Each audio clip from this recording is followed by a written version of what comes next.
So I recently picked up a window tint meter. I never had one. I know, a guy that's been tinting windows for years should have already had one, but I'll tell you why in the video.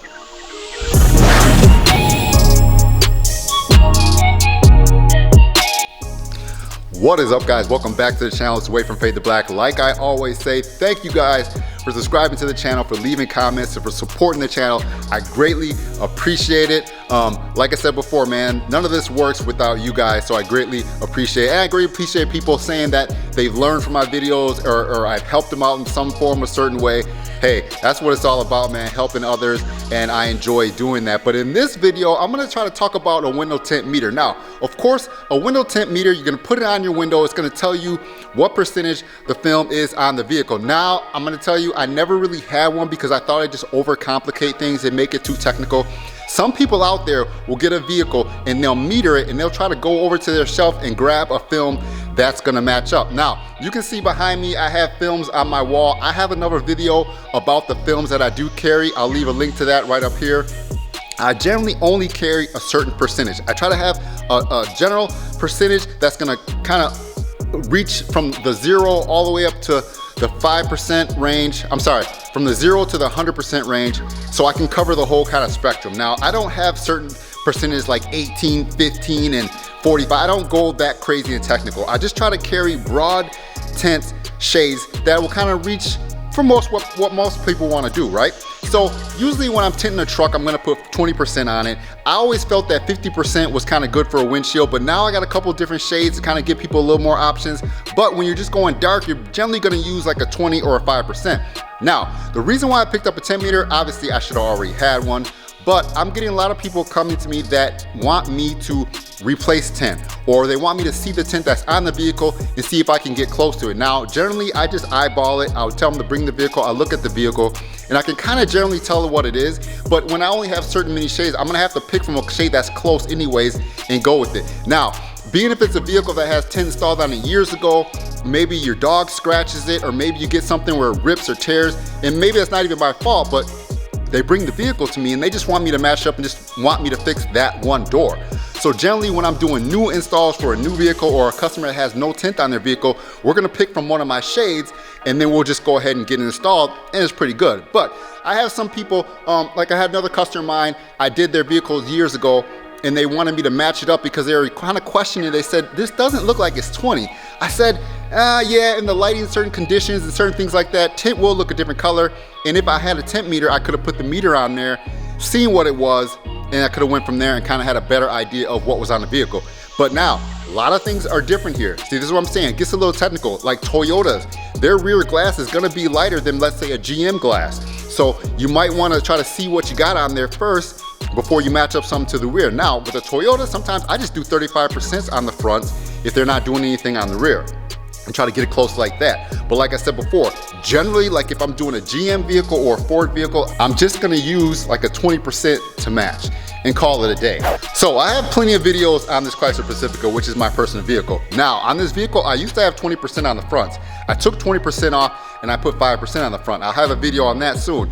And on the rear, I wanted to go over the rear because it wasn't dark enough for me. Now, generally, whoever the manufacturer made this glass, it might not meter at 20%. So we're gonna guess and say that the rear tint on the vehicle is just 20%. We're just gonna guess. I'm just gonna guess and say that rear darkened glass on a Chevy truck is close to 20%. It might be a little bit off one way or another, but it's generally gonna be close to 20%. So we're gonna put a 20% on the front to match. Now, when I put something on the front of a vehicle, even to try to match, it's not gonna be perfect, all right? You're putting something onto a glass. On a vehicle like this, the glass is already made with a darkened shade in it. So I can't control that. All I can do is go over that film with something else. Now, it's getting really, really popular, people going over the rear. A lot of people feel like the back of these vehicles nowadays just isn't dark enough. And generally when you go over the rear of a vehicle, you're not gonna have many issues with law enforcement and stuff like that. Like I said before, I went over the rear of my vehicle with 20% over the factory privacy glass, and then on the front, I have 5%. So let's meter both of these windows right now and kind of see what it comes out to be. All right, so like I said, I put 5% on the front here, and you can see it is super dark. And I have 20% over privacy glass here. So now, let's take the meter, let's put it on here and see what it comes out to be. Now you can see 20% over Chrysler darkened glass comes out to be 5% right on the head. Now let's go check out the front windows.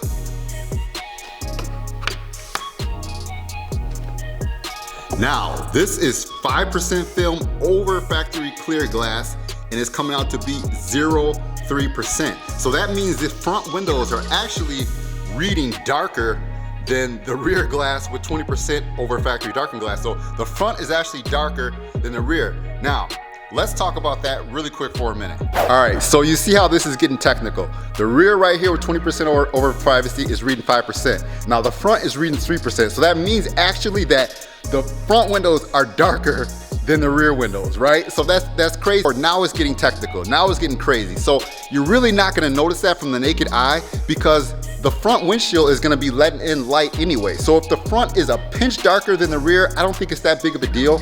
You're gonna have light coming in this windshield, which is gonna make the darker fronts kind of level out a little bit. So what I'm metering to actually how it's gonna look from the naked eye is gonna look a lot different. So once again, I'm getting technical, and if I go down someone's windows and say I got 3% here, I got 5% here, it's just gonna create a lot of confusion. It's gonna just create people to the idea they don't know what to do. Then they're gonna say, well, do you have a shade just a pinch lighter?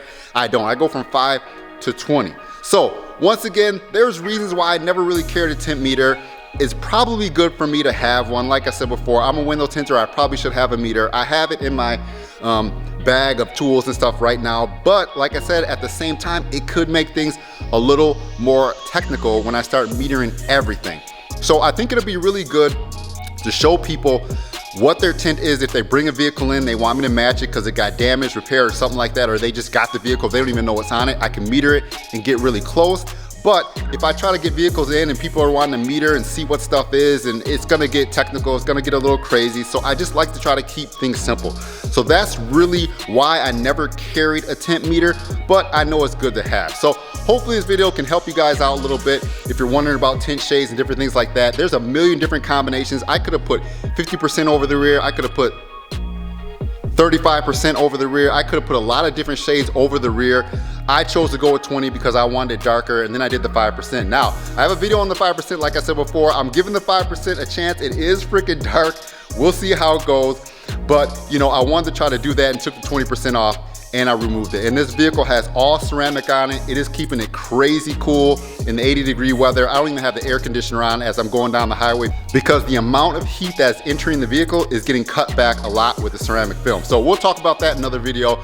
So I hope this video helped shed some light on using a window tint meter and the uses and what it can be used for. Like I said before, I want to keep things simple for people. I never wanted to overcomplicate things for them or myself. So that's why I never had one, but it's probably a good tool to have in my bag of tricks. So I'll keep it around, I'll use it when I need to, and it kind of just helps me understand what different shades are as well, and it'll probably help me for in the future. So if this video helps you out, I appreciate if you give it a like, smash that subscribe button if you haven't already subscribed. Thank you to the one that have, and I will be back when I get time with another video, so stay faded. Peace.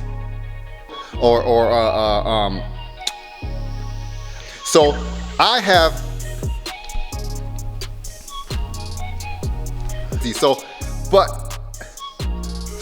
but once, because no heat, the amount of heat being left in the vehicle, entered into the vehicle is getting cut back a lot. Information, hit a like on it, smash that like button, smash the subscribe button,